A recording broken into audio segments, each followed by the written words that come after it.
Hello la rediff, bonjour à vous et bienvenue dans ce live où on lit très mal du Lovecraft. Soyez les bienvenus, installez-vous confortablement. C'est l'heure du chapitre 7. Je sais lire mes chiffres romains. Je pense qu'on va finir aujourd'hui. Je pense. Pas...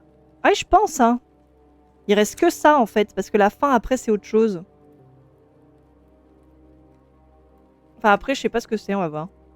Je pense que c'est autre chose, ça parle de l'auteur. Pas très mal, c'est la meilleure version, c'est vrai. Attendez, il faut que je récupère ma voix de Nathalie.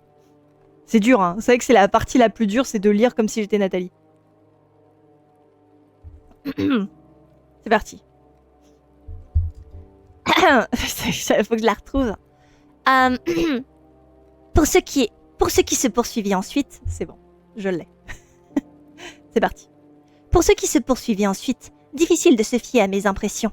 Bien sûr, j'étais encore mue par un espoir ultime et désespéré que tout cela ensemble formait une sorte de rêve démoniaque. Ah oui, donc petit précédemment, c'est vrai que, excusez-moi, petit précédemment, Nathalie a décidé de fuir la zone de fouille parce qu'elle est tombée sur des espèces de... En fait, en gros, pendant la nuit, parce qu'elle n'arrivait pas à dormir, elle est tombée sur des espèces de ruines et elle s'est rendue compte qu'en fait, les rêves qu'elle faisait depuis le début, c'était la même chose que ce qu'elle a découvert.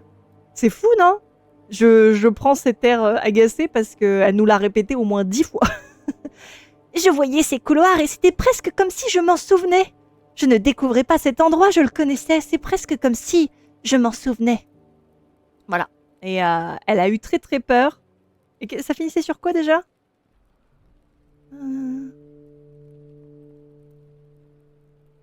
Ouais, et en gros, elle cherchait quoi? Hasard de dingue! Mais oui! Attendez. Un moment plus tard, j'étais dévalée l'escalier. Ah oui, et en gros, elle se demandait si elle pouvait retrouver l'étui qu'elle avait écrit quand elle était dans ses rêves. Bref, voilà. Donc en gros, elle a découvert que en fait, depuis le début, c'était pas un rêve. Voilà. C'est reparti. Pour ce qui s'ensuit ensuite, difficile de se fier à mes impressions. Bien sûr, j'étais encore mue par un espoir ultime et désespéré que tout cela ensemble formait une sorte de rêve démoniaque, la native illusion d'un délire. La fièvre ravageait mon cerveau et tout me parvenait à travers une sorte de brouillard. Parfois seulement par intermittence, les rayons de ma torche se perdaient faiblement dans les abîmes noirs, trouant d'éclairs fantasmatiques, des murs hideux, familiers, et des sculptures toutes rongées par le délabrement de l'âge. Quelque part, un énorme morceau de la voûte s'était effondré, et je dus escalader une masse considérable de blocs atteignant presque le plafond mité de stalactites. Mité de stalactites. Quelle belle image. C'était le sommet ultime du cauchemar, rendu pire par les à-coups blasphématoires des pseudo-souvenirs. Des pseudo-souvenirs. Meuf, on a compris que c'était des souvenirs, arrête. Elle est encore en train de remettre en question cette partie-là. Vous allez voir que dans 2 pages, elle va nous dire « Mais en fait, je me souviens !» Elle a surtout découvert que les pierres dispersées sur un même site proviennent du même site. Mais c'est ça! Elle a découvert que s'il y a des cailloux d'un site archéologique dispersé aux alentours, il y a des chances que ça vienne du même bâtiment. Voilà. Et ça l'a vraiment bluffé la dernière fois. Nathalie, elle a eu sa première cuite, en fait, je crois. Ouais, mais tu sais, c'est une cuite d'une fille de 16 ans qui a jamais eu de cuite de sa vie et qui, du coup, imagine comment c'est une cuite, tu vois. Je pense, hein. Une seule chose n'était pas familière, c'était ma propre taille. Good call. Tap. C'était... Qu'est-ce qui n'était pas familier déjà? Ah oui. La seule chose qui n'était pas familière, c'était ma propre taille par rapport à la monstrueuse maçonnerie. Je me sentais oppressée par ce sentiment de petitesse involontaire, comme si, depuis la taille humaine ordinaire, ces murs et ruines étaient une chose absolument nouvelle et anormale. Ah, finalement, elle ne s'en souvient plus parce qu'elle a plus la même taille. Et à nouveau, c'est écrit 2 fois. C'est pas une erreur de ma part. Et à nouveau, je me penchai pour vérifier à quoi je ressemblais, vaguement perturbée par ma propre forme humaine. Je sautais, plongeais, chancelais toujours vers l'avant dans l'opacité noire de l'abîme. Je tombai plusieurs fois, multipliant les contusions. Et une autre fois, fut bien près d'avoir brisé ma torche. Je connaissais chaque pierre, chaque recoin de ce gouffre démoniaque, et plusieurs fois je cessais de m'aider de ma lumière, tant ces voûtes bouchées et effondrées m'étaient cependant familières. Je crois que familière, vous savez quoi? Vous buvez un shot d'alcool dès que je dis familière. Ne faites pas ça! Ne faites pas ça, c'est une blague. Ne buvez pas d'alcool comme ça, vous allez mourir. Chaque salle s'était effondrée totalement. D'autres étaient vides ou remplies de débris. J'ai reconnu quelques masses de métal, certaines presque intactes, d'autres brisées et quelques-unes écrasées ou tordues, que j'identifiais comme un piédestal gigantesque ou ces tables de mes rêves. Ou ces tables de mes rêves, ça c'est... Waouh. Voilà, vous avez le droit de mettre l'émote de la picole, ça vous pouvez. Comment tu savais que j'allais... Oui, parce que je sais que vous êtes influençable, donc je me dis, ne faites pas ça, d'accord? Je veux pas que vous mouriez en live. Ces tables de mes rêves. Ce qu'ils avaient pu être en réalité, je n'osais pas y penser. Je trouvais le plan incliné et commençais ma descente. Cependant, vite arrêté par un abîme ouvert, déchiqueté, dont le point le plus étroit n'avait pas moins de 4 pieds de large. Encore une fois, les pieds, ça me dit absolument rien. Je sais pas si c'est des mètres, des pieds, quoi. Le bâtiment de pierre s'y était effondré, relevant d'incalculables et profondes ténèbres ci-dessous. D'incalculables et profondes ténèbres ci-dessous. Au-dessous. Je savais qu'il y avait 2 autres niveaux de cave dans l'édifice titanesque et tremblai d'une nouvelle panique quand je me souvins de la trappe scellée par les bandeaux d'acier sur celui du fond, là où étaient enfermés les motards golfeurs. Il ne pouvait plus y avoir de garde maintenant. Et ce qui menaçait dessous avait depuis longtemps effectué son travail hideux et sombré dans son long déclin.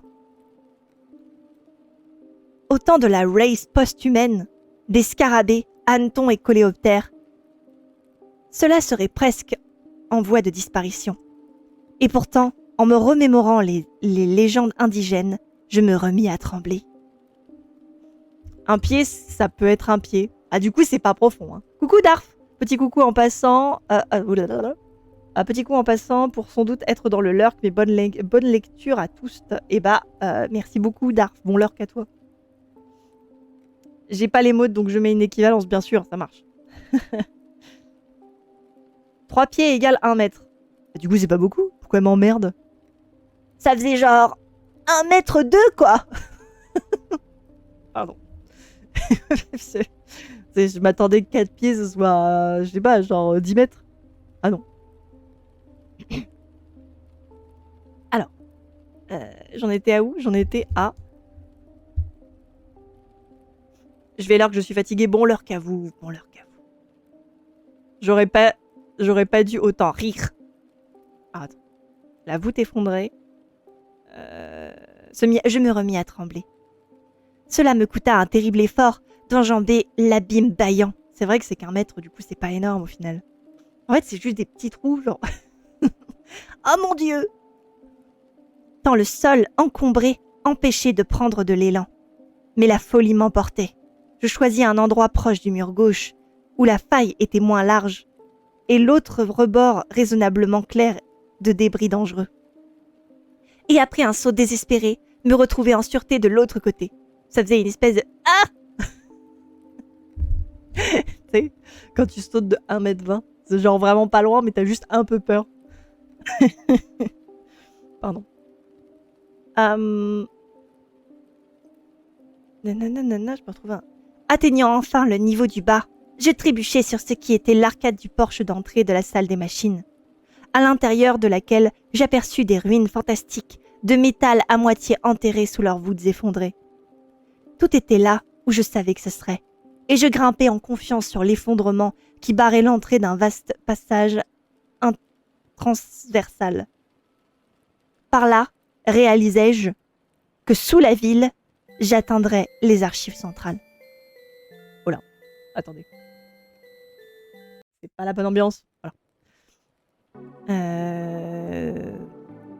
Un peu moins fort aussi, et ce sera parfait. Voilà, très bien. Des âges sans fin semblaient se dérouler à mesure que je trébuchais, escaladais et rampais dans le corridor rempli de débris. Je repérais ici et là les sculptures sur les murs de pleine pierre, quelques-unes qui m'étaient familières, d'autres qui s'y ajoutaient depuis la période de mes rêves. Comme s'il s'agissait d'une construction souterraine reliant les différents bâtiments. Il n'y avait plus que ces arcades quand le passage traversait les niveaux inférieurs des diverses structures. L'abîme baillant 1m30. C'est vraiment ça. À quelques-unes de ces intersections, je me retrouvais assez longtemps pour reconnaître des corridors dont je me souvenais parfaitement. Et des salles dont je me souvenais tout aussi bien. J'avais plutôt une bonne mémoire. 2 fois seulement, je retrouvais un changement radical par rapport à ce que j'en avais rêvé. Ah ouais, si c'est 2 fois seulement alors. Et dans un de ces cas, je pus reconstituer le contour muré d'une des arcades dont je me souvenais. Donc au final, je m'en souvenais plutôt bien. Je tremblais plus violemment et ressentis une curieuse poussée de vitesse une curieuse poussée de faiblesse à retardement, alors que je m'efforçais avec hâte et répugnance de traverser la crypte d'une de ces tours aveugles en ruine, dont la maçonnerie de basalte venue d'ailleurs témoigner muettement de son horrible origine. D'accord. Des fois, il y a vraiment le côté genre tellement de drama pour rien. La voûte originelle était ronde d'environ 200 pieds de diamètre. Attends, 200 pieds de diamètre. 3 pieds, c'est 1 mètre. Donc c'est genre 50 mètres. Je sais pas compter les gens. Ouais. Le sol était dégagé. Rien que de la poussière et du sable, et clairement visibles les ouvertures menant vers plus haut et plus bas. Il n'y avait ni escalier, ni plan incliné. À l'évidence, mes rêves m'avaient dépeint ces tours plus anciennes comme évitées et intouchées par la fabuleuse Grand Race. Combien de fois fait 3 dans 200 ? C'est 6, c'est... Oh, je sais pas. POV, tu attends familièrement pour boire ton café. Et là, il n'y en aura plus du tout, tu vas voir. Ceux qui les avaient construites n'avaient ni besoin de marche ni de rampe. Dans mes rêves, les ouvertures vers le bas avaient été scrupuleusement scellées et sévèrement gardées. Maintenant, elles étaient ouvertes, noires et bâillant, délivrant ce courant d'air froid et humide. Quelques cavernes illimitées d'une nuit éternelle pouvaient y déboucher. Je ne m'autorisais même pas à y penser. Plus tard, me balayant un chemin dans l'une des sections terriblement encombrées du passage, j'atteignis une place où le toit était entièrement sculpté. Les débris s'y accumulaient comme une montagne, et je dus escalader, découvrant un espace vide qui, si grand que ma lampe torche ne pouvait déceler ni voûte ni mur. C'est long, hein, son expédition un peu, non ? C'est genre, je traverse des murs, et puis après, j'escalade, je rampe, et je traverse un truc, et j'escalade, je rampe, je traverse un truc. C'est long un peu. J'ai hâte qu'elle tombe sur un membre de la Grand Race. Ce devait être, pensais-je, l'entrepôt du bâtiment des fournisseurs de métal, donnant sur la 3e place, peu éloigné des archives. De ce qui lui était arrivé, je ne peux rien conjurer. De l'autre côté de cette montagne de pierres et de détritus, je retrouvai le passage principal, mais après une courte distance, tombé sur un endroit totalement effondré, où les débris de la voûte rejoignaient presque le plafond penchant dangereusement. Comment je réussis à tirer et pousser assez de blocs pour me frayer un passage, et comment j'osais déplacer ces entassements serrés où la moindre poussée sur une de ces positions d'équilibre aurait provoqué la chute de toutes ces tonnes de maçonnerie attenante qui m'auraient écrasé comme un rien, je ne sais pas. Une légère correction, 1 pied c'est 30 cm. Non, tu déconnes. C'est vrai ? Donc là, attendez. Donc 4 pieds, c'est 1m80 ? Ok, je voyais les trucs beaucoup plus grands depuis le début. Hein. Parce que quand elle dit 10 pieds, du coup, c'est pas grand. Bref. C'est pas grave. Je ne sais pas. Où est-ce que j'en étais ? Je ne sais pas. C'était de la pure et simple folie qui me poussait et me guidait. Si bien sûr que toute mon aventure souterraine n'était pas, comme je l'espérais, une épouvantable illusion d'une certaine phrase de mes rêves. C'est vraiment le déni, quoi. C'est Nathalie le déni. Mais je réussis, ou rêvais que je réussissais, à me frayer un passage où je puisse me risquer. Tandis que je me tortillais dans la montagne de débris, ma torche constamment allumée et solidement enfoncée dans ma bouche. Pourquoi quand elle dit enfoncée, j'ai l'impression qu'elle l'a juste elle l'a juste enfoncée en gorge profonde, tu sais. Je sais que c'est pas ça, mais c'est ça que je vois. Je sentis que je me déchirais les fantastiques... Attends, quoi ? Je sentis que me déchiraient les fantastiques stalactiques du plafond. Que me déchiraient les fantastiques stalactiques du plafond mi-tombés au-dessus de moi. Ça veut rien dire, ça, Nathalie. Je sentis que... Attendez, c'est pas grave. Bon, je vais faire une relecture à la Nathalie.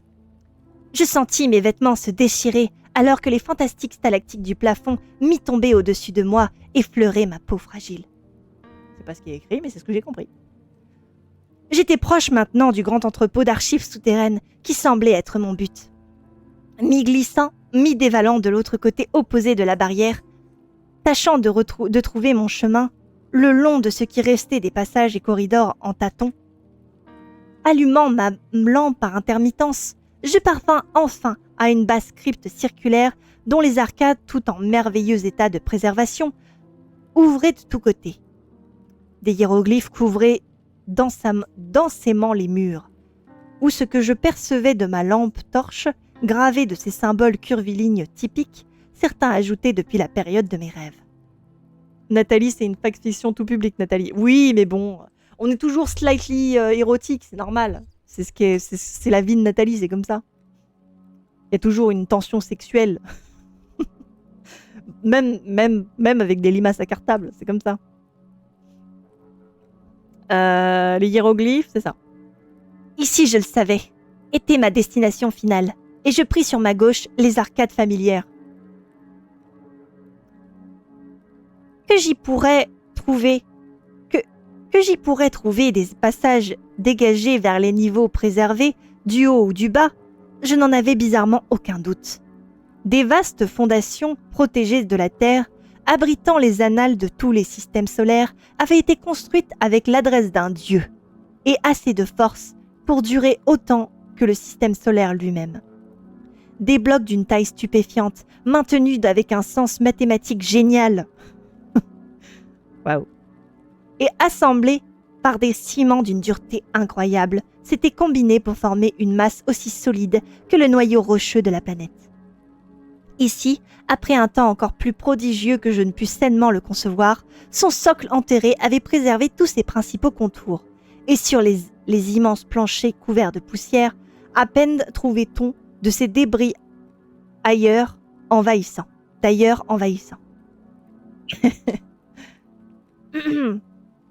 La marche relativement facile à partir de ce point me montait curieusement à la tête.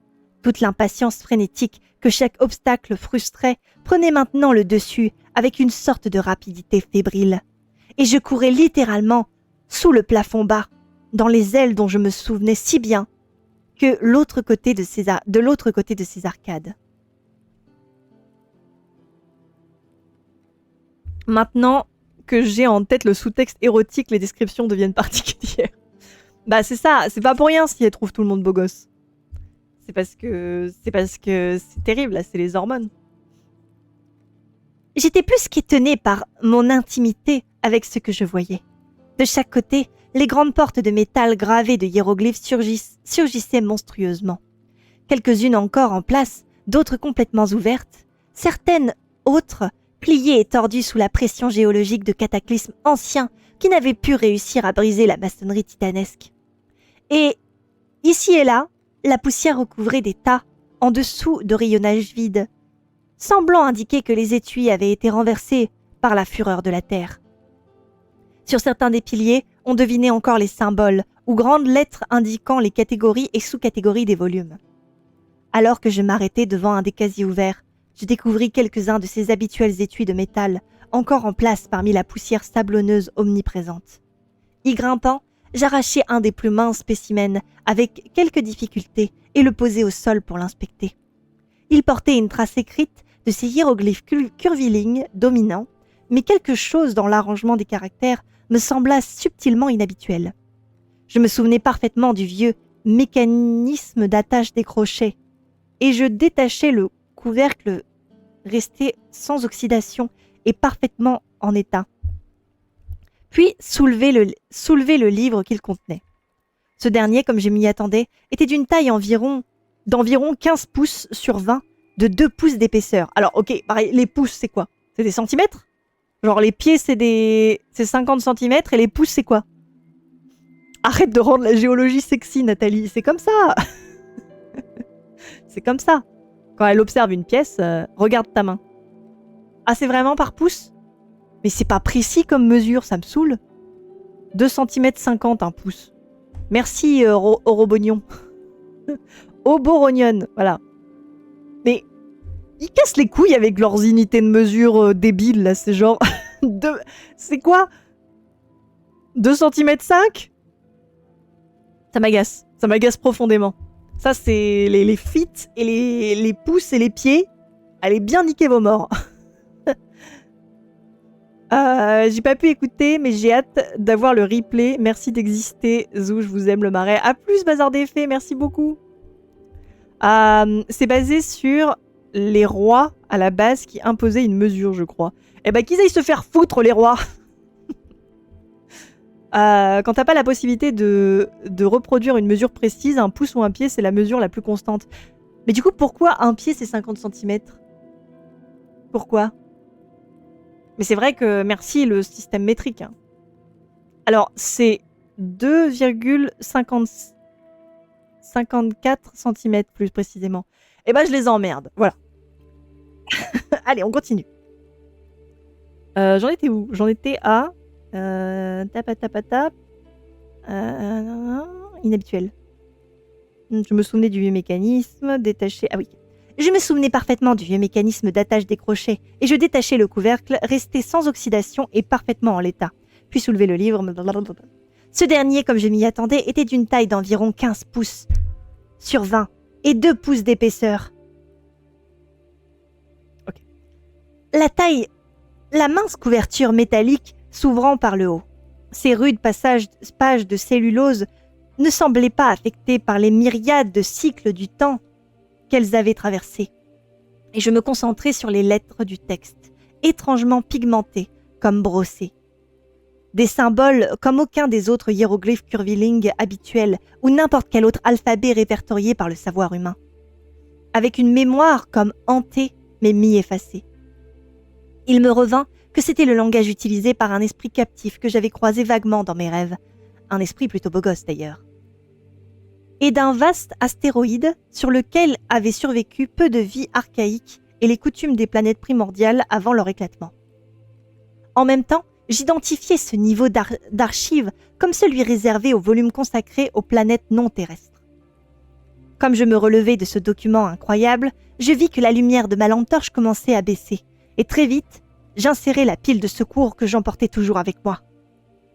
Alors, ayant retrouvé un faisceau plus lumineux, je repris ma course fiévreuse parmi les angles sans fin des salles et couloirs, reconnaissant ici ou là des rayonnages familiers qui donnaient à mes pas un écho incongru dans ces catacombes après des éternités de mort et de silence. Fit, pas foot. Oui, bon, pareil. Parce que 2 pieds collés, peut-être? Peut-être. Écoute, Oboronion, tu ne m'empêcheras pas de rager sur ce système de métrique, ce système de compte. Ça m'horripile. C'est comme ça. C'est les unités anglo-saxonnes, mais je les emmerde. J'aime bien comment vous essayez de donner du sens. Je refuse. Ah, mais c'est pas une vanne, je sais pas. Non, mais je sais. C'est juste que je refuse de comprendre. Mon cerveau est fermé à la compréhension. Avec amitié, bien sûr.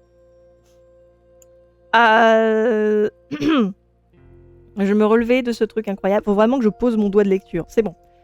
Même les empreintes de mes chaussures derrière moi, dans la poussière intacte depuis des millénaires, me faisaient frissonner.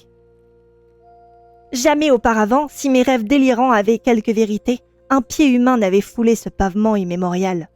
De mon trajet fou, et hors de tout but volontairement décidé, je n'ai pas de souvenir conscient, mais une force au pouvoir diabolique remplaçait ma volonté embrouillée, étouffant le souvenir, et je peux juste reconstituer que je ne courais pas au hasard.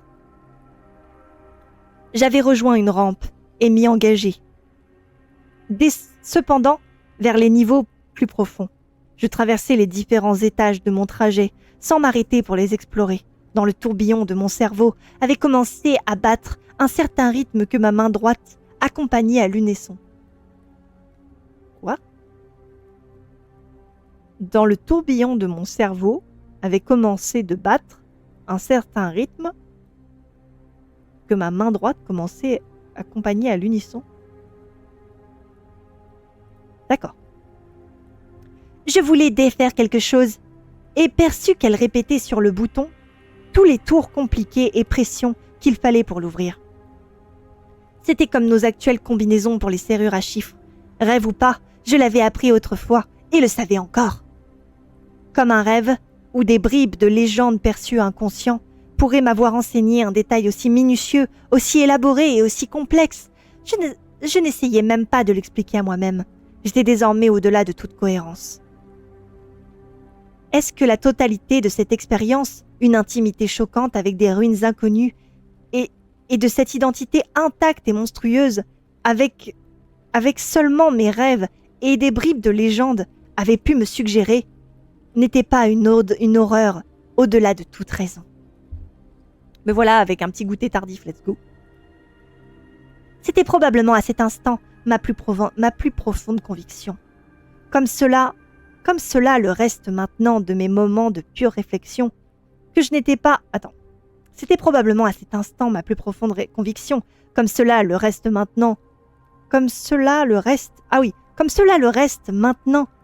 dans mes moments de pure réflexion, que je n'étais pas du tout réveillée, et que toute la ville enterrée n'était que la conséquence d'une hallucination fébrile. Ah putain, ça y est, elle est encore dans la délusion, quoi. C'est Nathalie Delulu. Je parvins alors au plus bas niveau et quittai la rampe à ma droite. Pour quelque raison obscure, j'essayais d'assourdir mon pas, même si ce faisant, je me déplaçais bien moins vite. Il y avait un endroit que j'étais effrayée de traverser dans ce dernier niveau, le plus profondément enterré. Et comme j'en approchais,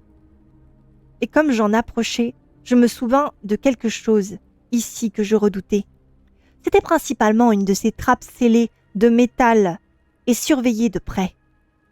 Il n'y avait plus de garde maintenant, et de ce fait je tremblais et marchais sur la pointe des pieds, comme si j'avais fait en traversant la voûte de basalte noire, ou baillé une trappe similaire, comme je l'avais fait avant. D'accord.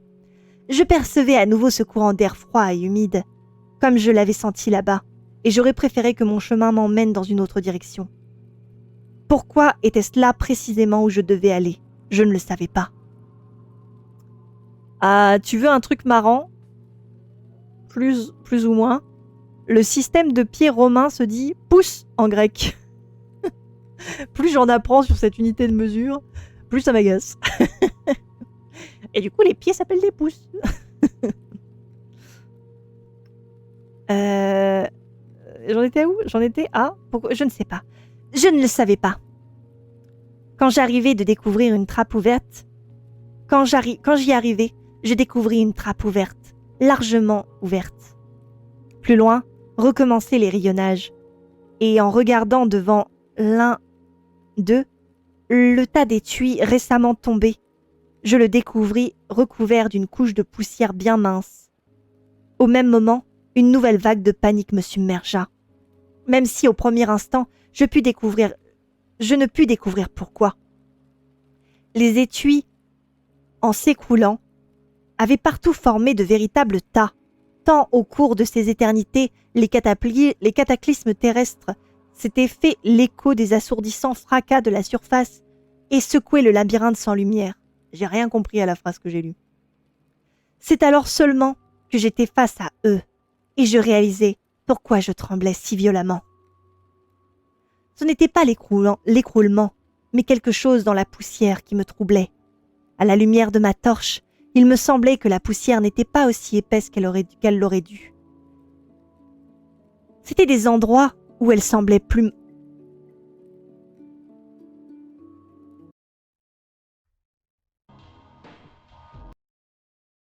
Voilà, excusez-moi.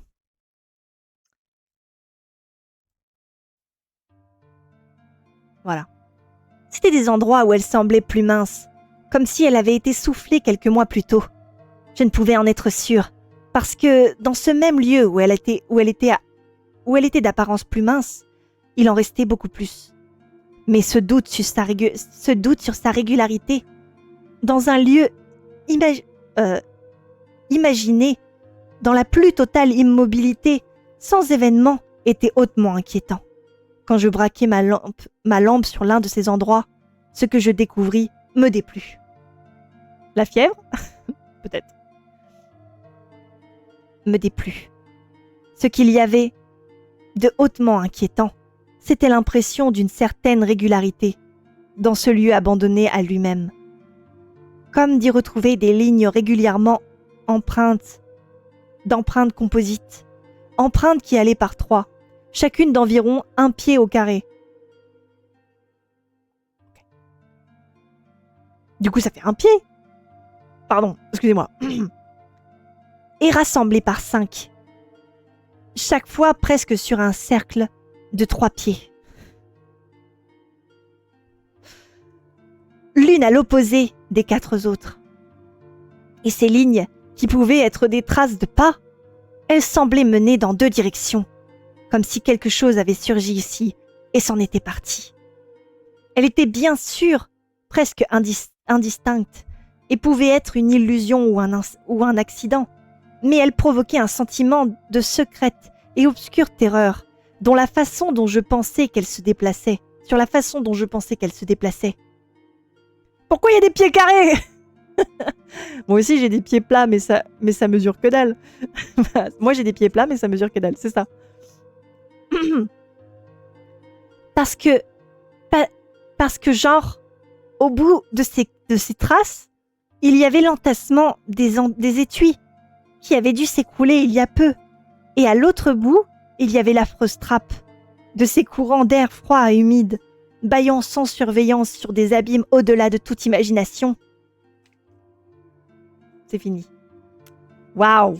Alors c'est fini, pas fini, non, il y a le chapitre 8. Et c'est fini, voilà. Si vous voulez bien terminer une histoire, n'hésitez pas à refaire ça. Alors, c'était comment ce chapitre 8? Basiquement, c'est elle qui court, qui rampe et qui trouve des étuis. Et là, elle a vu des traces au sol, en forme de pied. Est-ce que c'est pas détestable de m'entendre lire du Lovecraft comme ça? En même temps, j'adore, c'est vraiment... Aussi, il y a énormément de pieds. Il y a genre 5 pieds qui font 5 pieds, quoi. Genre 3 pieds de long, 3 pieds de large, avec 5 pieds. Ça me donne envie de crever. Je déteste cette façon de compter. C'est excellent, vraiment. Et je crois du coup qu'on a atteint le dernier chapitre là. Je peux me tromper, mais je crois que c'est la dernière. On va entamer. Hein. Je reprends un peu mon souffle. Parce qu'on va pas se mentir, là je fais pas Nathalie à Donf parce que c'est dur. Hein. La lecture est vraiment dure. Et du coup, je me demande, si on finit aujourd'hui, les gens, est-ce qu'on en tape sur une nouvelle lecture? J'ai d'autres trucs de Lovecraft si on veut. Hein. Après, je pense que du coup, on prendra un autre personnage. On met peut-être avec une autre voix. Je sais pas, on verra. Mais je pense qu'on entame sur une autre lecture si on finit bien en avance. Ok. J'ai envie de dire oui, mais c'est comme tu veux. On verra, mais je me dis ça peut être pas mal de reprendre un autre truc. On va... Ah, j'en ai une que j'ai jamais lue. Et je me dis qu'on pourrait... c'est juste qu'il faut qu'on ait un personnage peut-être plus facile à lire. Parce que Nathalie, elle a vraiment une voix difficile. Mais par contre, on pourrait mettre une Nathalie Wingate dans l'histoire. Ça, c'est sûr. Après tout, Nathalie, c'est pas une personne, c'est une aura. Prochaine lecture, on joue Steve, le mec con. Ce serait quoi la voix de Steve? Mais avec plaisir en vrai.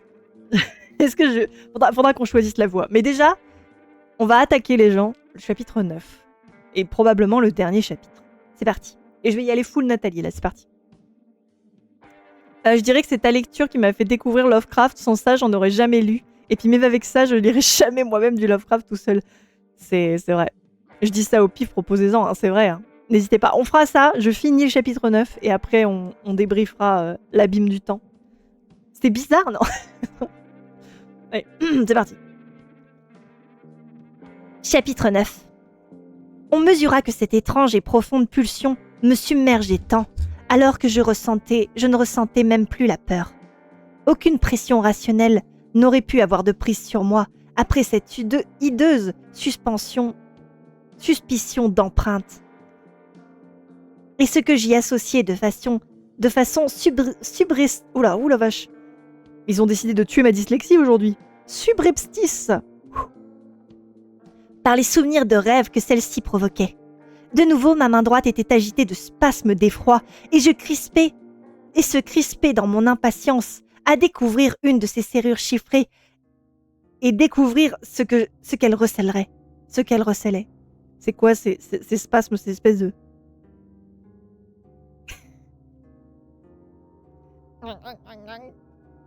Pardon. Avant que je sache ce que c'était, m'éloignant de ces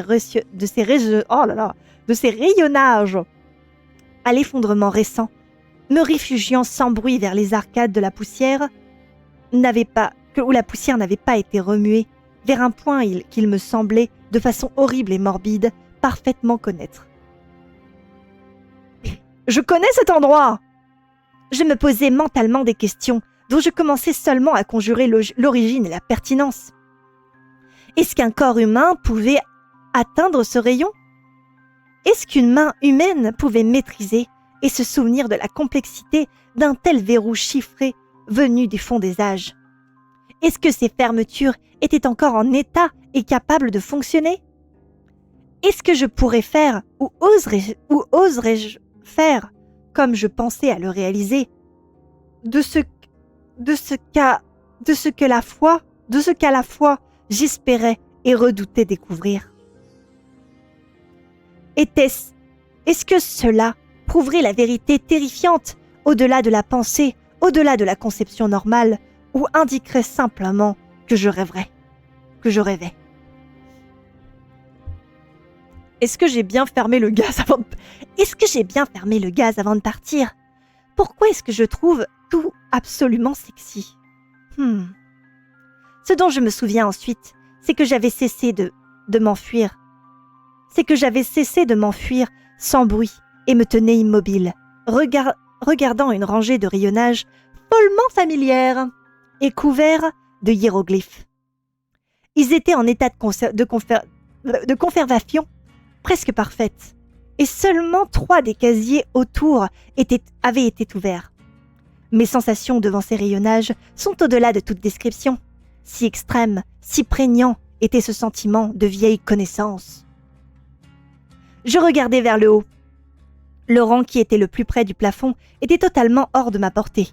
Me demandant comment je pourrais grimper pour mieux me rendre compte.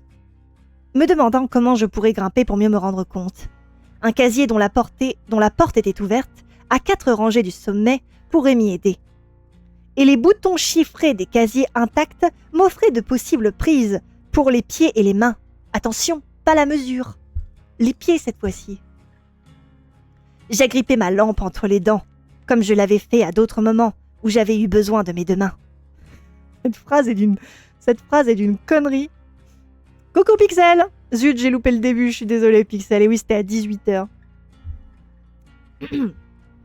Et surtout, il ne me fallait faire aucun bruit. Comme je redescendrais avec ce que je souhaitais, en extraire serait difficile, mais je pourrais probablement glisser le couvercle de l'étui défait dans le col de ma veste et le porter comme un sac à dos. Comme si j'étais une sorte de petit limace du passé, avec 4 yeux et des tentacules. À nouveau, je me demandais si le bouton chiffré fonctionnait. Que pourrais-je en répéter tous les gestes exigés? Je n'en avais aucun doute. J'espérais seulement qu'il ne serait pas coincé ou fissuré, et que ma main pourrait effectuer ce qu'elle avait à faire. Et j'avais commencé mon escalade tout en pensant cela, ma lampe entre les dents. Les boutons n'offraient pas la prise estompée, mais comme je m'y attendais, le casier ouvert m'aida grandement. Après, si ça fait 10 pieds de haut, c'est pas si haut, hein. C'est quoi 10 pieds de haut, du coup? C'est genre 3 mètres. C'est pas... Enfin, ok, faut un casier pour monter, quoi. Zou, il n'y a pas une image de pied sur la miniature YouTube. Le mari sera déçu. C'est vrai, ça. Il faudrait que je fasse ça. D'ailleurs, il faut que je fasse une playlist aux lectures, parce que... 3,33 m, il me semble. Oh. Le fait que vous sachiez ça m'énerve. Je sais pas pourquoi ça m'agace. Pourquoi ça m'énerve? J'aime pas les différentes mesures. Je pense que je suis xénophobe des autres mesures. Les boutons estompés grandement. Je me servis à la fois de la porte avec difficulté, puisque oscillante du haut de l'ouverture elle-même, et tentai même en grimpant d'éviter le moindre bruit, me balançant sur l'extrémité de la porte et me penchant le plus possible sur ma droite, je pouvais justement atteindre le verrou que je cherchais. Mes doigts engourdis de l'escalade furent d'abord bien maladroits, mais je découvris bientôt. Je pense qu'il nous faut des trucs un peu plus terrifiants, hein, parce que là, ça va être plus terrifiant, ça. Voilà. Silent Hill, c'est plus terrifiant. Mes doigts engourdis de l'escalade furent d'abord bien maladroits, mais je découvris bientôt qu'ils n'avaient rien perdu de leur dextérité. En effet, je n'étais pas une fille comme les autres. J'avais beaucoup de dextérité. Et le souvenir était mémorisé comme un rythme. Venu de l'abîme inconnu du temps, le secret de mouvements compliqués s'était imprégné dans mon cerveau avec le plus parfait détail. L'escalade n'avait aucun secret pour moi. Puisqu'en moins de 5 minutes, le tâtonnement survint. 5 minutes de tâtonnement, survint le déclic dont la familiarité me saisit par une surprise que je n'avais pas consciemment anticipée. Un instant de plus, et la porte de métal pivotait lentement, avec seulement un très discret bruit de frottement, une espèce de petit « Je regardais d'abord confusément la rangée d'étuis gris, maintenant recouverts, et ressentis le plus puissant assaut d'une inexplicable émotion. Juste à portée de ma main droite, je trouvais cet étui dont les hiéroglyphes curvilignes me firent tressaillir avec un serrement au cœur bien plus complexe que celui de la peur nue. Encore tremblante et recevant une pleine douche d'éclaboussures sableuses, je tentai de déloger et le tirer vers moi sans bruit ni à-coup. Comme le précédent étui que j'avais examiné, il mesurait un peu plus de 15 pieds sur 20, avec des motifs géométriques curvilignes gravés en basse taille. En épaisseur, il faisait à peine 3 pouces. Le coinçant maladroitement entre moi-même et la paroi, je me battis avec le couvercle et l'étui et finalement libérai le livre. Soulevant le couvercle, je levai la pesante chose sur mon dos et le coinçai en travers de mon col. Les mains libres maintenant, je redescendis précautionneusement jusqu'au sol sableux et me préparai à inspecter ma prise. Ah, c'est long, l'éclaboussure. Et oui, bien sûr. La douche d'éclaboussure sableuse, c'est une sorte de douche sensorielle, c'est un peu ça. C'est comme les bains de boue, mais c'est la douche sableuse. Selon Wikipédia, mais j'ai envie de crever, arrêtez avec ça. Je m'en fous de vos pouces et de vos pieds.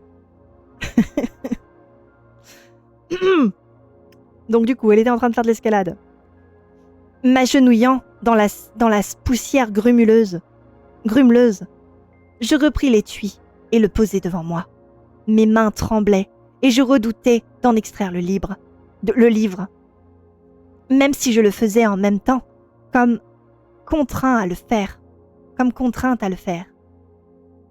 Ce que je m'attendais à trouver m'était très progressivement devenu clair, mais d'y parvenir était près de paralyser l'ensemble de mes facultés extraordinaires.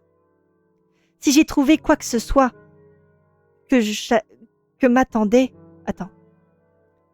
Mais d'y parvenir... Attends, quoi? Si j'y trouvais ce à quoi je m'attendais, et si je n'étais pas dans un rêve, emporter les implications serait au-delà du pouvoir de l'esprit humain.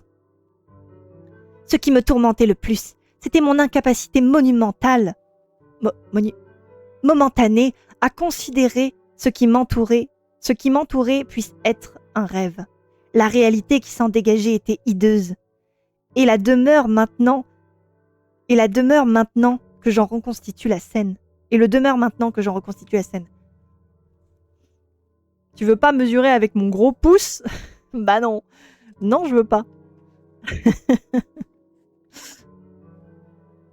Enfin, je tirai le livre en tremblant de son étui et contemplai fasciné les hiéroglyphes bien connus de sa couverture. Ils semblaient être en parfait état. Genre, les lettres curvilignes du titre m'hypnotisèrent autant que j'y avais réellement... autant que si j'avais réellement pu les lire. Et bien sûr, je ne pouvais jurer que je ne les avais pas vraiment lus. Dans quelques transitoires et terribles accès d'anormale mémoire. J'étais vraiment pas comme les autres. Je ne peux pas savoir combien de temps je pris avant d'oser soulever la mince couverture de métal. Je temporisais et me donnais des excuses. Je retirais ma lampe d'entre mes lèvres et l'éteignis pour économiser ma pile. Alors, dans le noir, je rassemblais mon courage, soulevant finalement la couverture sans rallumer la lumière. Enfin bien sûr, je rallumai la lampe sur les pages dévoilées, me cuirassant à l'avance pour supprimer toute réaction bruyante, quoi que ce soit que je puisse découvrir. Je regardai un instant, puis faillis m'évanouir. Claquant des dents, je gardai cependant le silence. Je m'effondrai sur le sol et me pris le front dans mes mains, dans l'abîme nocturne. Ce que je redoutais, mais à quoi je m'attendais, était vérifié. Soit je rêvais, soit le temps et l'espace étaient devenus une plaisanterie. Saumon, arrête, il y a Saumon qui fait un petit sketch.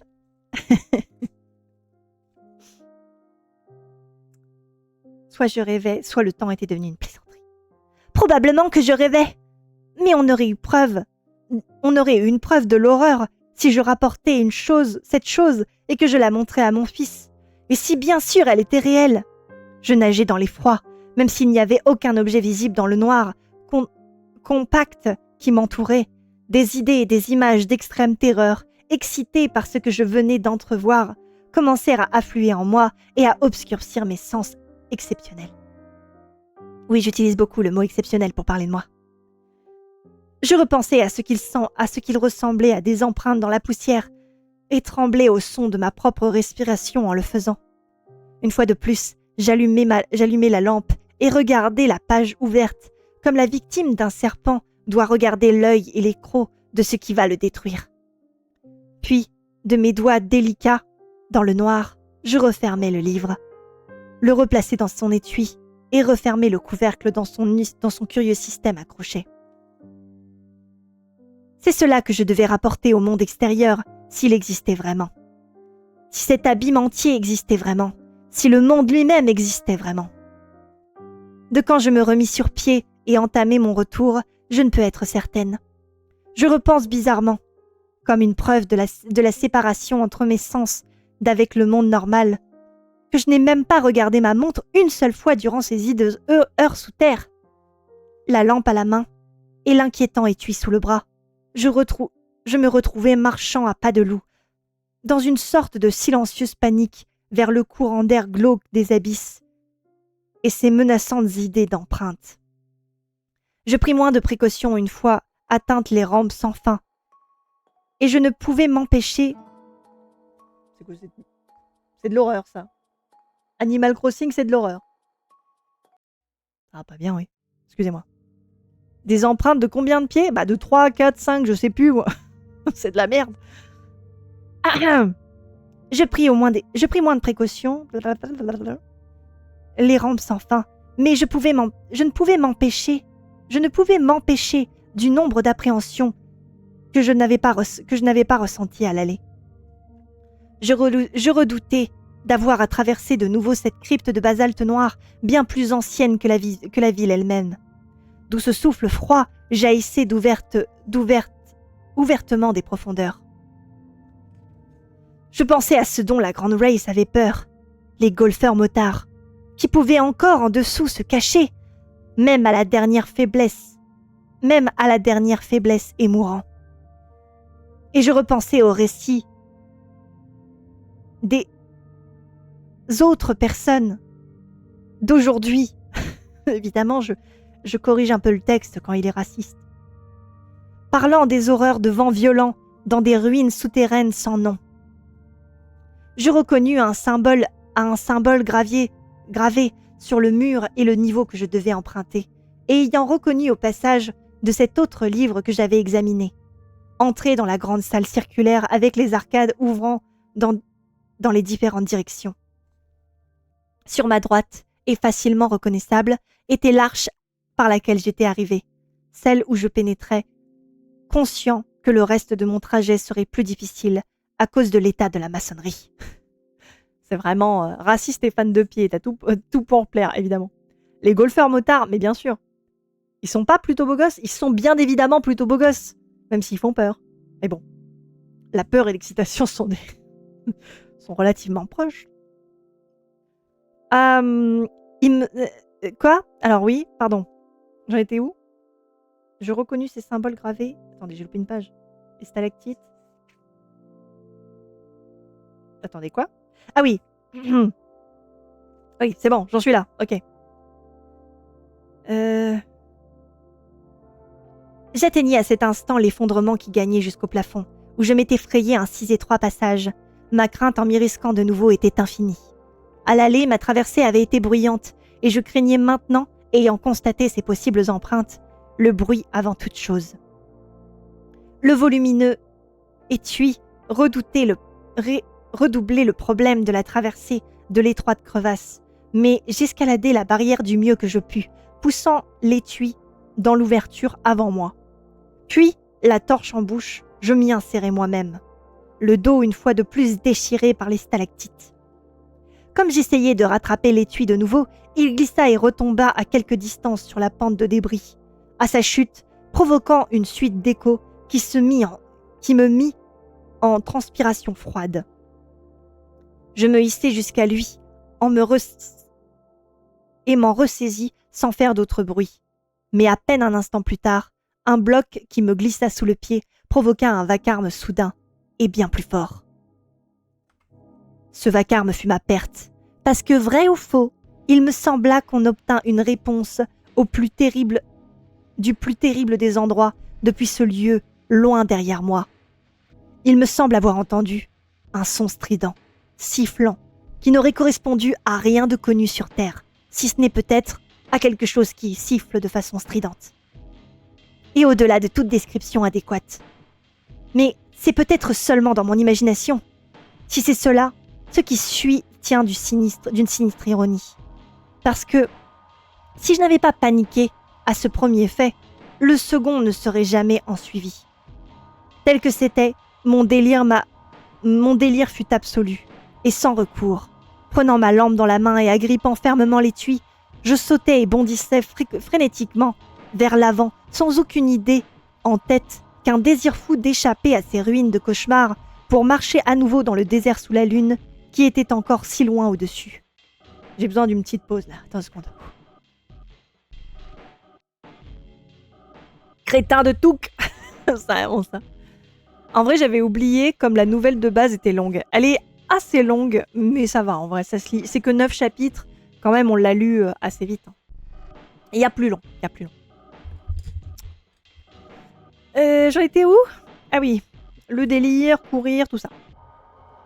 Je ne m'aperçus qu'à peine avoir atteint la montagne de débris qui s'élevait dans cette vaste obscurité sous le toit effondré et me contusionnait et m'égratignait plusieurs fois en franchissant cette pente abrupte de blocs et de fragments éparpillés.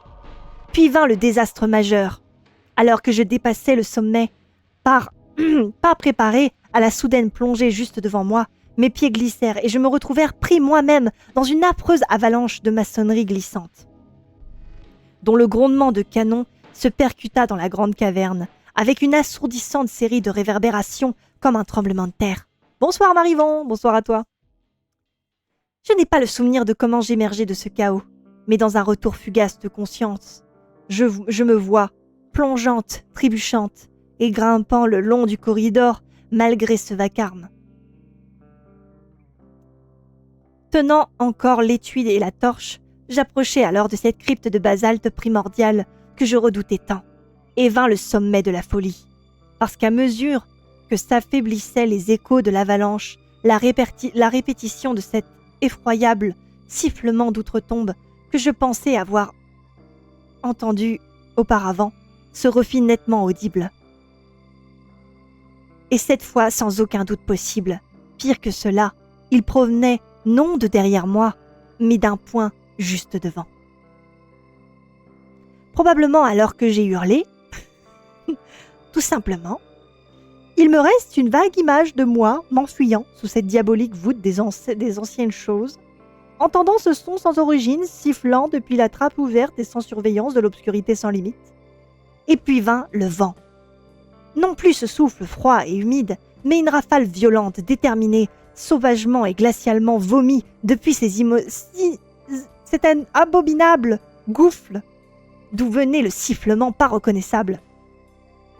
J'ai le souvenir de sauts, d'embarquer, d'obstacles de toutes sortes, et de ce vent et torrent, de ce sifflement hurlant grandissant d'instant en instant, et semblant tourbillonner et se tordre sur moi, délibérément, alors qu'il surgissait haineusement de derrière moi des abîmes du dessous.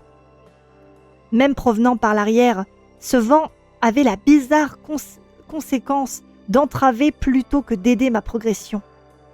Il s'agissait comme d'un collet ou lasso renfermé sur moi. Indifférent au bruit que je faisais, je titubais dans la grande barrière de blocs, rejoignit à nouveau la structure qui communiquait avec la surface. On est devenu très sérieux sur cette partie de la lecture. Hein. En même temps, ça fait peur. Ça fait très peur. Je me souviens d'un dernier aperçu de ces arcanes de la grande salle des machines et du cri que je faillis pousser quand j'aperçus la rampe menant à une de ces autres trappes blasphématoires qui devaient désormais bâiller aux 2 niveaux plus bas. Au moment de crier, je me forçais encore et encore à croire que tout cela n'était qu'un rêve dont bientôt je me réveillerais. Peut-être que j'étais dans le camp, peut-être que j'étais dans ma maison à Arkham. Et comme cet espoir raffermit ma conscience, je commençai à escalader la rampe vers le niveau supérieur. Je savais bien sûr que j'aurais la crevasse de 4 pieds à franchir. 4 mètres ? 4 mètres. Je savais bien sûr que j'aurais la crevasse de 4 pieds à franchir et que j'étais trop terrorisée par les autres peurs pour réaliser que cette unité de mesure était absolument débile. Lors de la descente, la franchir en sautant aurait été facile. Mais est-ce que je pourrais enjamber l'abîme de la même façon en remontant, handicapée par la peur, la fatigue et le poids de l'étui de métal et l'incessante pression vers l'arrière de ce vent démoniaque et anormal? 4 pieds, 1m20. Je pensais à tout cela qu'au dernier moment, hanté aussi par les dernières entités sans nom qui pouvaient me guetter dans les abysses noirs sous la crevasse. Ma lampe s'affaiblit, mais un obscur pressentiment me prévint quand je me rapprochais de la fissure. La froideur des rafales de vent, ce sifflement hurlant de la nausée à la nausée derrière moi, me furent à ce moment comme la miséricorde de l'opium, étouffant dans mon imagination l'horreur de l'abîme qui se profilait. Alors brutalement, je fus consciente du renforcement des rafales et du sifflement juste derrière moi. Une marée d'abomination surgissait de la crevasse elle-même, des profondeurs inimaginées et inimaginables. À cet instant, bien sûr, il n'y eut rien d'autre que l'essence d'un pur cauchemar, la santé mentale enfuie. Et ignorant tout ce qui n'était pas la pulsion animale de l'envol, je rassemblai toute ma force pour sauter vers là-haut, la pente de débris inclinée, comme si nul abîme n'avait existé. Alors j'aperçus le bord de la crevasse, sautai frénétiquement avec chaque once de force que je possédais et fus instantanément saisi par le vortex d'un pandémonium de sifflements ignobles et d'opacité complexe mais matérielle, tangible. C'était la fin de mon expérience, du moins telle que je m'en souviens. Toute impression supplémentaire appartient au domaine du délire fantasmagorique. Le rêve, la folie, le souvenir se mélangent furieusement ensemble dans des séries d'illusions fantastiques, fragmentaires, qui ne peuvent avoir de relation à rien de réel. JPP, des fois, je réouvre le châtre et je dois votre focus sur les pieds. En même temps, c'est vraiment le chapitre des pieds. Hein.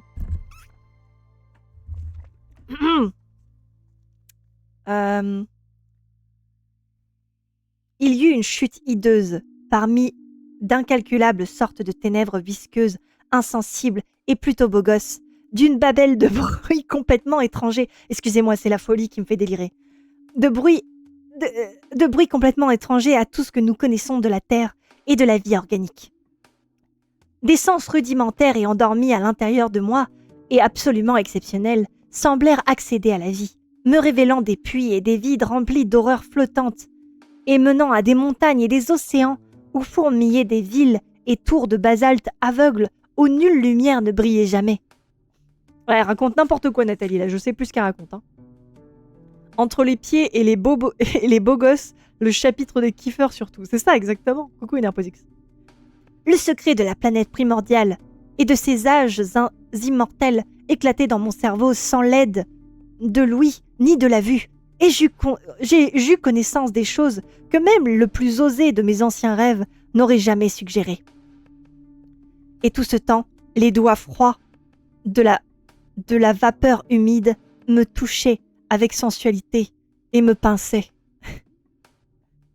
Cet ignoble sifflement de damnés hurlait haineusement, plus fort que toutes les alternances de vacarme et de silence dans le tourbillon de ténèbres alentour. Nathalie. Ensuite, je suis désolée, la musique est devenue en plus un peu... Ensuite, j'eus des visions de cette ville cyclopéenne de mes rêves, non plus en ruine, mais telle que je l'ai rêvée. À nouveau, j'étais dans mon corps conique et non humain, et mêlé aux foules de la Grand Race en train de regarder une super compétition de voitures en forme de bateau. Et des esprits captifs transportant leurs livres d'un niveau à l'autre dans des corridors et des rampes immenses. Alors se superposaient ces images qu'il y eut d'effrayants flashs d'une conscience non visuelle, impliquant des combats désespérés. Une forme libre et contorsionnée de tentacules et de vents, cherchant à se saisir de quelque chose.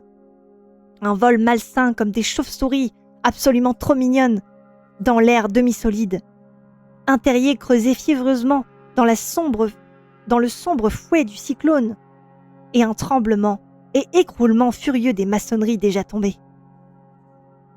Il y eut un autre flash, curieux, intrusif, presque visuel. Un faible et diffus soupçon d'une lueur bleue loin au-dessus. Alors vint un rêve où, poursuivi par le vent, je montais et rampais, me tortillant à la clarté d'une... Attendez, je vais lire ce que mon cerveau a lu, d'accord ? C'est pas ce qui est écrit, mais mon cerveau a immédiatement lu, c'est juste ça m'a fait rire. Me tortillant à la clarté d'une saloperie de lune, parmi le pêle-mêle de débris qui glissaient et s'effondraient dans un ouragan morbide. Voilà. C'était l'éclat diabolique, fou et monotone de cette lune qui me confirma... Ok, c'est canon.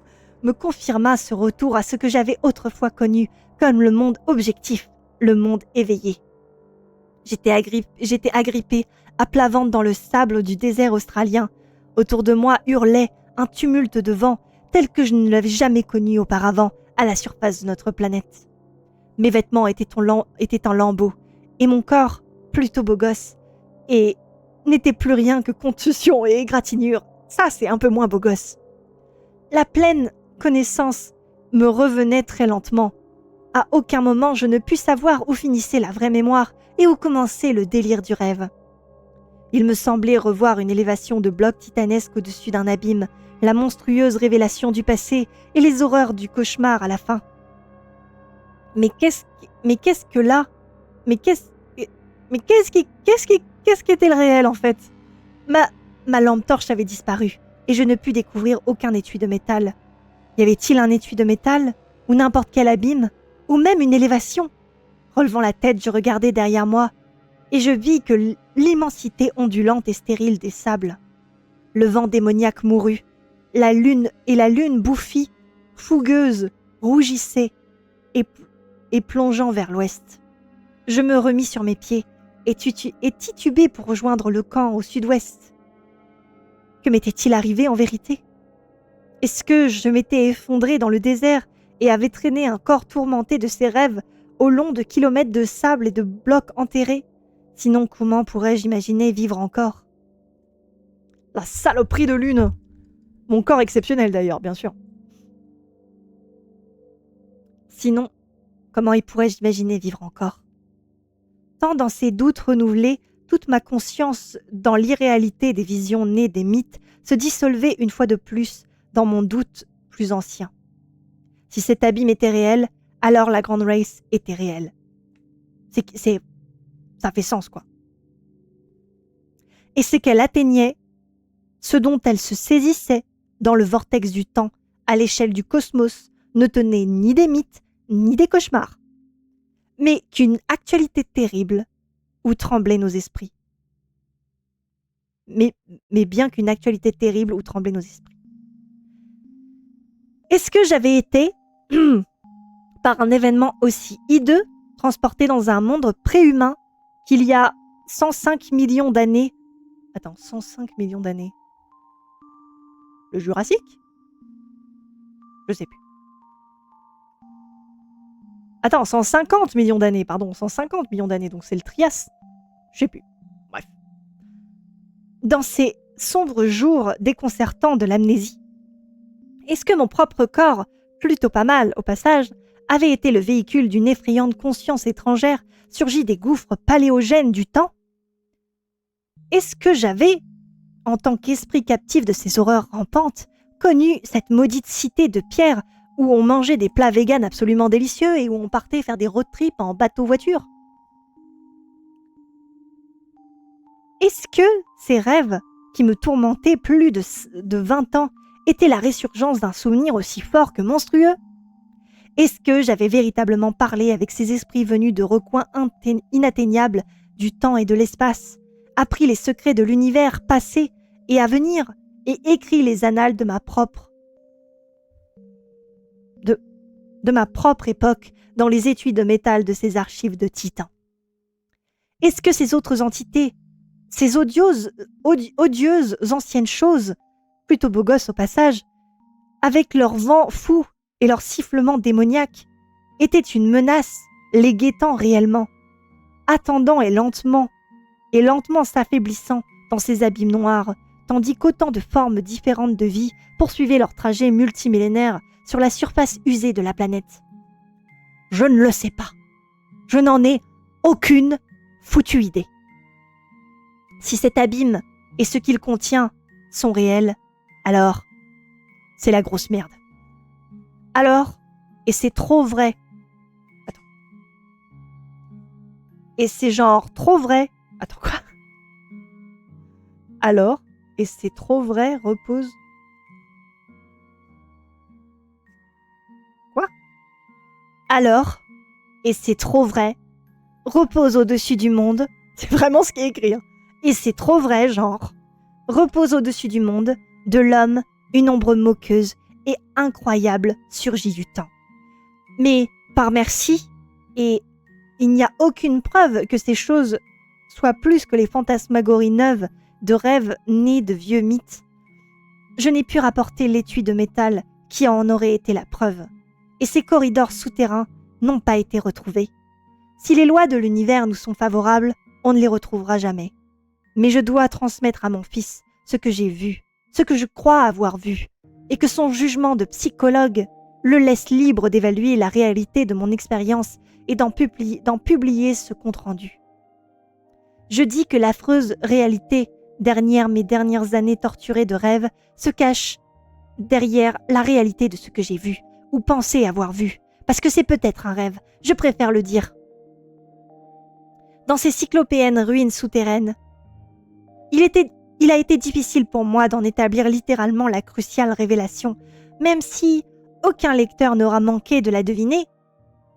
Bien sûr, elle réside dans ce livre fermé dans son étui de métal. L'étui que j'allais extraire de son repère oublié. Vous vous rappelez? J'en ai parlé il y a 2 pages. Dans la poussière accumulée de millions de siècles. Aucun œil n'avait vu, aucune main n'avait touché ce livre depuis l'arrivée de l'homme sur cette planète. Et pourtant, je braquai ma torche sur lui, dans cet effroyable abîme mégalithique. Je découvris que ces lettres étranges pigmentées sur les pages de cellulose cassantes, noircies par l'âge, n'étaient pas celui de hiéroglyphes sans nom de la jeunesse de la Terre. C'était au lieu de cela, les lettres de notre alphabet habituel, épelant les mots de notre langue anglaise, de ma propre écriture manuscrite. Fin. Vote au-dessus du chat, les gens! Vous êtes ornis comme Nathalie. Terrible. Et du coup, il y a une notice qui, je crois, après, est autre chose. Non, Shadow of the Time, parce que... Et je pense que c'est une notice sur l'œuvre que j'ai absolument pas envie de lire. Ouais, ça parle de Lovecraft et tout, donc bah les couilles. C'est fini, les gens. Incroyable. Est-ce que c'était pas magnifique comme lecture? Franchement, je l'avais jamais lu. C'est trop bizarre. Je vais faire une petite pause toilette. Je vous encourage à lire au-dessus, à faire le vote au-dessus du chat pour savoir si vous êtes aussi horny que Nathalie. Moi, je fais une petite pause toilette, je reviens dans 2 secondes. Et quand je reviens, on va sûrement entamer une nouvelle lecture, parler un peu de la lecture qu'on vient de finir. Et ça va être cool. À tout de suite, j'arrive.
Et je suis de retour. Oh, je suis encore en vie, incroyable. Bon, c'était incroyable comme lecture. C'était fou. La fin était trop sérieuse pour qu'on puisse dire trop de la merde, mais je me suis dit, c'est pas grave, comme ça, on profite de l'horreur du truc d'origine, quoi. Mais c'était très cool. Zou qui nous pète toujours la tronche. Et bah, c'est comme ça, c'est comme ça. Et du coup, le résultat du sondage, c'était vous êtes plutôt comme Nathalie, plutôt beau gosse. Vous êtes horny comme Nathalie, donc les réponses étaient plutôt beau gosse. Vive les escargots hentai. Non, j'aime les pieds. Tout pour la course. Faut que je bois de l'eau, merci. Et c'est plutôt beau gosse qui l'emporte. Bien joué au plutôt beau gosse. J'aurais voté plutôt beau gosse aussi. Merci pour l'eau, mais du coup, incroyable. Attendez, hop, il m'a lancé une musique là que je ne veux pas écouter. Voilà, on va remettre ça, tranquillou bilou. Hop, on va remettre... Voilà, c'est bien, c'est chill. Très bien. Ok. En tout cas, c'était vraiment cool, hein. Franchement, bon alors, pour la prochaine lecture, les gens, qu'on va choisir, à l'idéal, on peut lire du Lovecraft, mais il faut vraiment que je prenne une voie plus facile. Donc, qu'est-ce qu'on pourrait jouer? Déjà, on va regarder les livres qu'on peut lire, les gens. Je vais essayer de regarder ce que j'ai. Qu'est-ce que j'ai en lecture?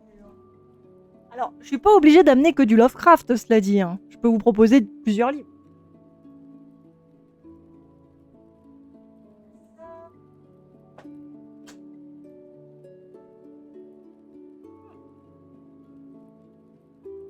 J'ai 2 livres là.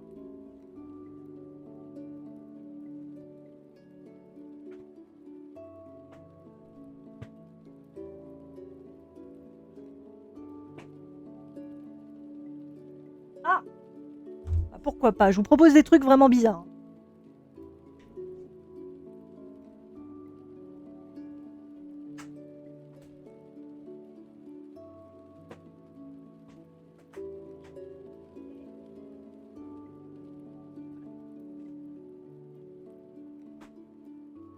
J'ai pas mal de Lovecraft, on va pas se mentir. Là, j'ai du Edgar Allan Poe. J'ai du Molière, je pense pas que c'est une bonne idée, j'ai juste pris le truc au pif, mais voilà. J'ai 2 Lovecraft.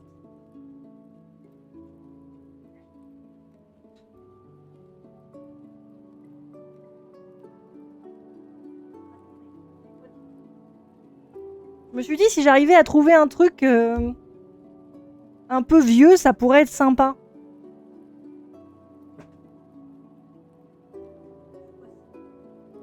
Oh, ok. J'ai plusieurs propositions sympas. Il y en a une que je pense que je vais éliminer parce que ça me paraît un peu trop chelou. En gros. Donc, je pense que Molière, c'est une mauvaise idée. C'est quoi d'ailleurs J'ai une vieille édition de Molière, là, comme ça, parce que j'adore les vieux livres. Du coup, quand je suis dans des Emmaüs et que j'en vois des cools, je me suis dit pourquoi pas. En plus, j'aime bien Molière, moi, de base. C'est le Malade imaginaire. Comment ça se lit, ça? Ce serait vachement facile de lire une pièce de théâtre, cela dit. Hein.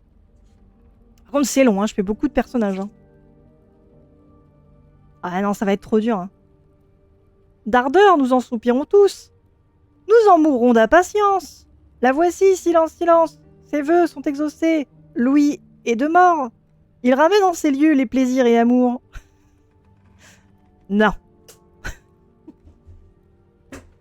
Je range mes livres derrière. Sinon, dans mes autres options, du coup, dans les vraies options, je vais vous proposer 3 trucs d'horreur et un truc qui n'est pas d'horreur mais qui, je sais, peut être très très drôle. Donc, est-ce que Croctune, t'es dispo pour un vote ou je le fais moi-même? Je peux, hein, j'ai les trucs sous la main. Voici les propositions. J'ai dû le jouer, ça, le Malade imaginaire. Bah, ça, moi, je crois que c'était le Bourgeois gentilhomme qu'on avait joué au lycée. Alors, proposition numéro 1 pour rester dans la même collection et la même gamme. Dagon. Donc, je l'ai jamais lu, ça pareil. Parce que j'ai évité les... J'ai un Lovecraft que j'ai déjà lu, mais je me dis pourquoi pas. Donc, Dagon de Lovecraft. Et autres récits d'horreur. Donc, je pense que potentiellement, on lira Dagon et on verra pour les autres récits. C'est 13 récits, certains de jeunesse, d'autres de la maturité, d'accord. Bon, on lira Dagon en tout cas. Et on verra si on lit les autres ou pas. Ah, mais ça doit être plusieurs histoires dans un même truc. Ok, on verra. Bon, en tout cas, voilà, il y a plusieurs histoires autour de Dagon. Voilà. Ensuite, pour rester sur du Lovecraft, on a Celui qui chuchotait dans les ténèbres. Donc ça, il me semble que je l'ai lu. Mais bon, je pourrais le redécouvrir. De toute façon, on va faire des personnages. Donc, Celui qui murmurait dans les ténèbres, en deuxième choix. Là, c'est qu'une seule nouvelle, donc c'est peut-être mieux, parce que Dagon, j'ai un peu peur que s'il soit plein d'histoires, on va être moins attaché au personnage. Je sais pas ce que vous en dites. De toute façon, c'est vous qui votez, donc on va voir. Mais Celui qui chuchotait dans les ténèbres, donc je crois que ça se passe à la campagne. Donc ça va être du folk horror, ça va être marrant. Ensuite, Edgar Allan Poe, pour 3 short nouvelles. Du coup, du classique, hein. Edgar Allan Poe, vraiment, ça peut être très marrant. Je sais pas trop ce que ça va donner en lecture. C'est écrit en anglais ou en français? J'ai les deux, ok. Bon, je vais le lire en français, hein, bien sûr. Il y a des trucs qui sont un peu des poésies, mais pourquoi pas si on prend des personnages rigolos. Il y a la chute de la maison Usher, le chat noir et la barrique d'Amontillado. Voilà. Donc, pourquoi pas du Edgar Allan Poe. Et pour finir, la proposition qui me fait beaucoup rire, j'ai jamais eu l'occasion de le lire en entier, mais j'ai déjà lu les premières pages. Robin des Bois. L'histoire originale. Et franchement, je pense que ça peut être comme les contes anciens. Ça peut être vraiment très très drôle. Parce que c'est vraiment... Regardez, en plus, il y a des petites illustrations. Alors, c'est pas pour les enfants, mais il y a des petites illustrations un peu rigolotes.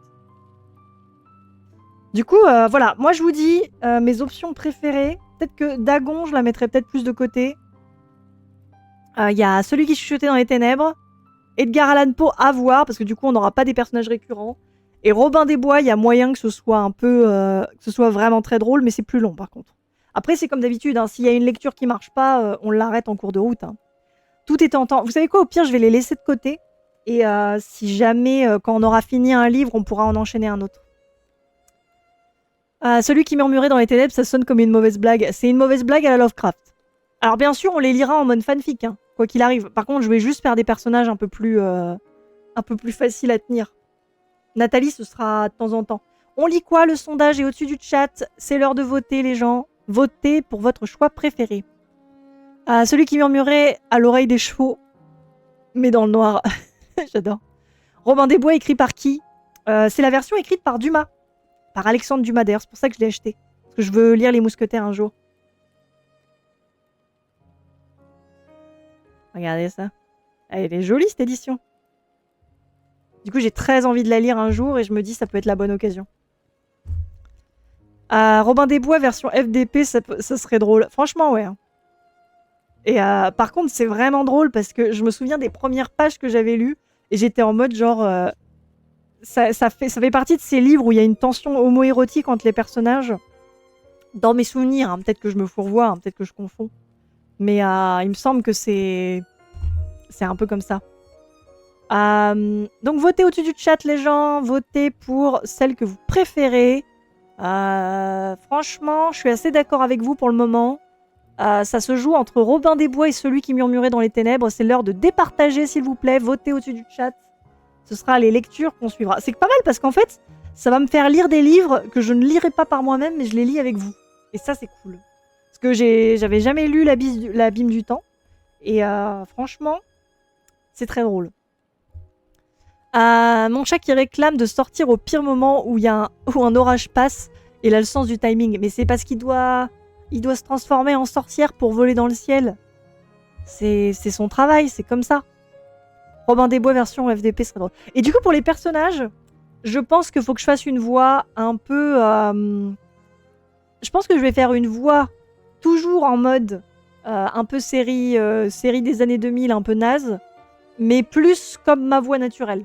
Je vais moins forcer une voix qui est pas comme la mienne parce que sinon c'est rude. Il volait les riches, mais pour rien donner aux pauvres. Franchement, je crois que c'est ça. Hein. J'ai pas lu en entier, je vous dis, j'ai dû lire les 2 premières pages. Bah, attendez, vous savez quoi? Je crois que j'ai lu quand même plus loin que ce que je pensais, mais j'ai dû lire le premier chapitre. Parce que j'avais laissé ma petite... Il y a des illustrations dedans. C'est-y pas mal. 3 hommes costumés en forestier s'élancèrent d'un massif. D'accord. En tout cas, la hype. La hype. Départagez, s'il vous plaît. Allez, on n'a pas envie d'avoir... Sinon, je tire un dé. Hein. Oh, celui qui murmure dans les ténèbres au dernier moment avec 5 votes. Eh ben, bien joué. Ce sera celui qui murmure dans les ténèbres. Et on pourra revoter la prochaine fois. Je laisse de côté ces choix-là. Peut-être pas Dagon. Peut-être qu'on en rajoutera d'autres. Mais en tout cas, Robin des Bois, il restera dans les prochains choix. Parce que je pense que Robin des Bois, ça peut être très rigolo. Ok. Alors, on va lire le début. Je pense qu'on va lire le premier chapitre, les gens. Et voilà. Je pense que je vais couper la rediff. Comme ça, j'embrume pas les deux. Ciao la rediff, à la prochaine. Et rendez-vous dans la prochaine lecture incroyable de celui qui murmurait dans les ténèbres.